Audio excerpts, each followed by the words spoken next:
नमस्कार। आज हम बात करने वाले हैं क्लास 12th मैथ्स के एक बहुत ही फाउंडेशनल चैप्टर के बारे में, संबंध एवं फलन, यानी रिलेशंस एंड फंक्शंस। चलिए शुरू करते हैं और इस टॉपिक को एकदम आसान बनाते हैं। तो देखिए, ये जो चैप्टर है ना, ये सिर्फ एग्जाम में अच्छे नंबर लाने के लिए नहीं है, बल्कि ये आगे की पूरी मैथ्स मतलब कैलकुलस और दूसरी ब्रांच को समझने के लिए एक तरह से नींव का पत्थर है। इसको समझना बहुत ही जरूरी है।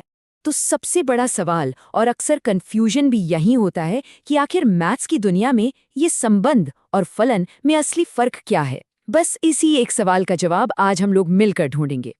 तो ठीक है, सबसे पहले बात करते हैं संबंध की। ये दोनों में से ज़्यादा बड़ा और कह सकते हैं ज़्यादा खुला हुआ कॉन्सेप्ट है। फलन को समझने के लिए पहले इससे समझना होगा। तो आखिर ये संबंध होता क्या है? एकदम सीधे साधे शब्दों में कहें तो ये दो सेट्स के एलिमेंट्स के बीच किसी भी तरह का कनेक्शन, बस एक जुड़ाव है। सोचिए, एक तरफ सेट ए है और दूसरी तरफ सेट बी। अगर हम सेट ए के किसी भी एलिमेंट को सेट बी के किसी भी एलिमेंट से जोड़ दें, बस यही एक संबंध है। सिंपल।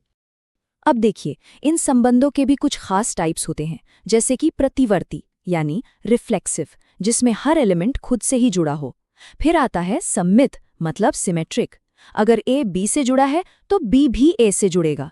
और एक होता है संक्रमणीय यानी ट्रांजिटिव, मतलब अगर ए का कनेक्शन बी से है और बी का सी से, तो ए का भी सी से होगा।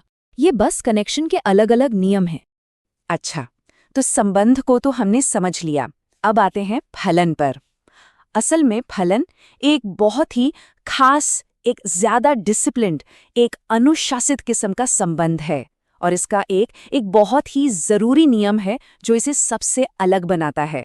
और ये रहा वो सबसे बड़ा अंतर। एक संबंध में क्या होता है कि एक इनपुट के कई आउटपुट हो सकते हैं, कोई रोक टोक नहीं। लेकिन एक फलन में ऐसा नहीं हो सकता। वहाँ हर एक इनपुट का सिर्फ और सिर्फ एक ही आउटपुट होगा। बस यही वो गोल्डन रूल है जो एक फलन को फलन बनाता है। ठीक है, डेफिनेशन तो अपनी जगह है, पर असली मजा और समझ तो उदाहरण से ही आती है ना? तो चलिए अब इस कॉन्सेप्ट को एक ग्राफ और एक बिल्कुल असली दुनिया के उदाहरण से समझते हैं। सबसे पहले देखते हैं y=x² के ग्राफ को।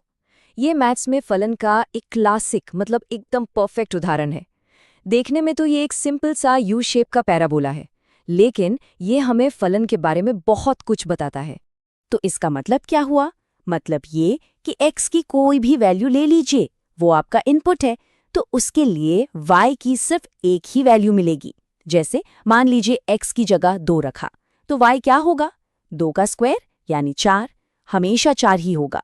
ऐसा कभी नहीं होगा कि x की वैल्यू 2 रखने पर y की वैल्यू 4 भी आ जाए और 5 भी आ जाए।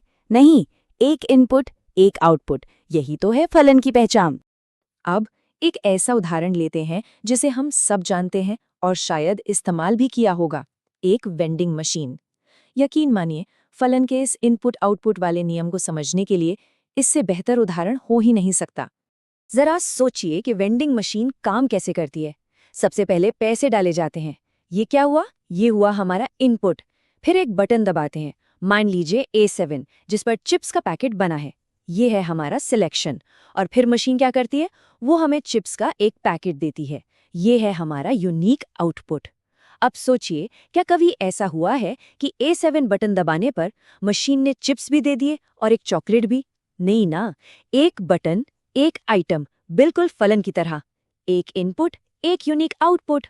तो चलिए एक बार फटाफट से सब कुछ समेट लेते हैं। आज हमने क्या क्या सीखा? सबसे पहले हमने संबंध को समझा, जो कि दो सेट्स के बीच कोई भी कनेक्शन हो सकता है। फिर हमने फलन को देखा, जो एक स्पेशल डिसिप्लिन्ड संबंध है। हमने संबंध के कुछ टाइप्स भी जाने, प्रतिवर्ती, सममित और संक्रमणीय।